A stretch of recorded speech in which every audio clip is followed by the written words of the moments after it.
क्या सनातन धर्म में छुआछूत कभी था?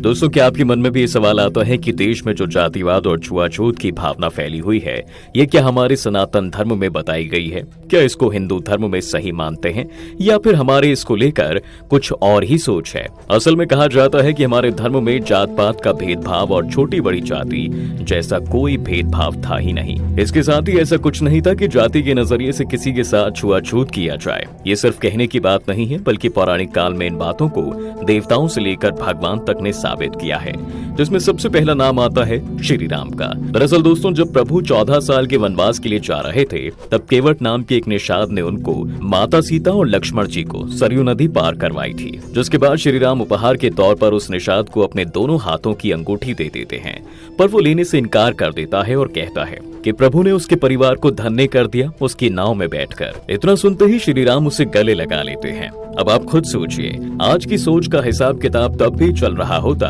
तो क्या एक रघुवंशी राजा निषाद को गले लगाते? ये कथा इस बात को साबित करती है कि ऐसी सोच कभी सनातन धर्म में थी ही नहीं। इस बात को प्रूफ करती हुई कई और पौराणिक कथाएं भी हैं, जिसमें अगला जिक्र आता है महाभारत काल के राजा शांतनु का, जो हस्तिनापुर के क्षत्रिय सम्राट थे। उन्होंने एक निषाद कन्या यानी कि मछुआरे की बेटी सत्यवती से शादी की थी। ये उनकी दूसरी शादी थी। इस विवाह के लिए सत्यवती के पिता ने ये शर्त रखी थी कि सत्यवती के गर्भ से पैदा होने वाला पुत्र ही उत्तराधिकारी ही होगा।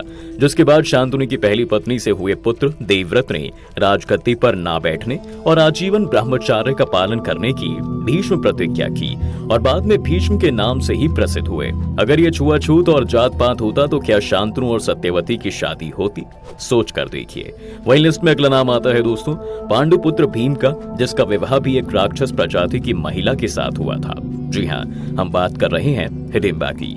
और तो और भगवान श्री राम के जुड़वा पुत्र लव और कुश महर्षि वाल्मीकि के गुरुकुल में पढ़े थे, जो वनवासी थे। वाल्मीकि समुदाय के लोग वो हैं जिन्हें सबसे ज्यादा जातिगत भेदभाव और छुआछूत का सामना आज के दौर में करना पड़ता है। पर उस काल में भगवान वाल्मीकि को ईश्वर का अवतार मानते हैं और इनके वंशज होने का दावा भी करते हैं। आपने अपने आसपास ऐसा सुना होगा कि आजकल लोग क्षत्रिय और ब्राह्मणों को जिस प्रकार से जातिवाद और छुआछूत को बढ़ावा देने के लिए जिम्मेदार ठहराते हैं, ये बात भी पूरी तरह से सत्य नहीं है।